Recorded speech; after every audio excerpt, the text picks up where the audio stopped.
everybody. JL's Movie Life episode 9. This week's movie is the big one, The Dark Knight Rises. Nerds, I've got all the concessions you need for the movie if you haven't already seen it, but you were probably already online at midnight 3 weeks ago waiting for the midnight show. But in case you didn't get tickets, you can pass on the popcorn and soda, and you can just bring in your tissues and your lotions and go to town, Fred Willard style, I guess. The movie is really good. Unfortunately, what I will tell you is this bad boy, The Dark Knight, still the king. Dark Knight, if I'd had a movie review show at the time, would have gotten an A+. Phenomenal movie. This is not quite as good, but there's no shame in that. Dark Knight is a classic. Dark Knight Rises is a really good movie.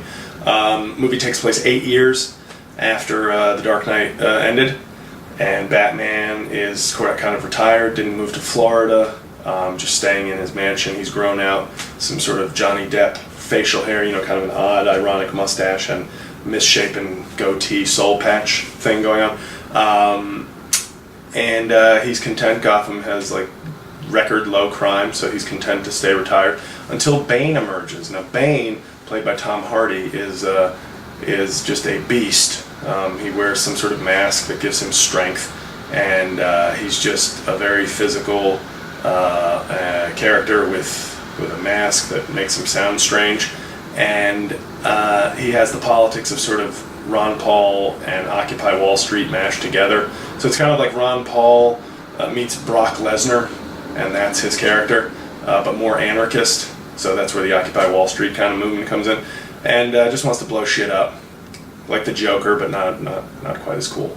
And let's see. So then that gets Batman out of retirement naturally, and he's got all his allies and some new ones. He can't tell if Catwoman is a friend or a foe, played by Anne Hathaway, who looks very good in leather. I'll give her that, and she gives a fine performance. But if you get turned on a little too much by the leather, simply go rent Brokeback Mountain and fast forward to the car scene where she's banging Jake Gyllenhaal, and you can see all that she has to offer and not fuck around with the leather suit imagination. Let's see, who else? Joseph Gordon-Levitt's in the movie. He plays a cop. Great job in the movie, kind of the conscience of the movie, and he's just great in everything he does, and I think that dude's headed to be like a megastar at some point. He should be.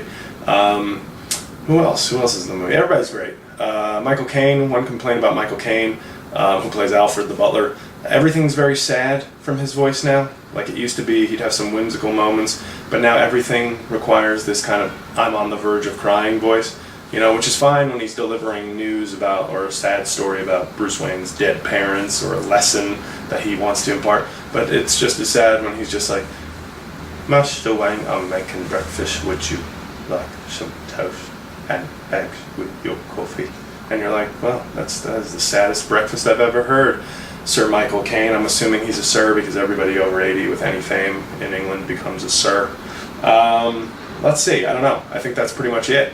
I can't really it's too big a movie for me to give away anything, and I like it too much to make fun of it. I think Christopher Nolan, with all due respect to Wes Anderson and his annoying indie bullshit movies, Christopher Nolan is the king right now as far as I'm concerned. The movie's going to make a ton of money. It should, and I give it an A-. I know, I wish I could have given it higher, but the first 90 minutes or so of the movie are kind of I don't want to say a mess, because they're not, but they're cramming a lot of stuff in, and they're introducing new characters and reestablishing old characters. But the last hour of The Dark Knight Rises is phenomenal. The ending is great. It won't disappoint anybody. Really well done. Great way to end it. That's all I'll say. So go see it.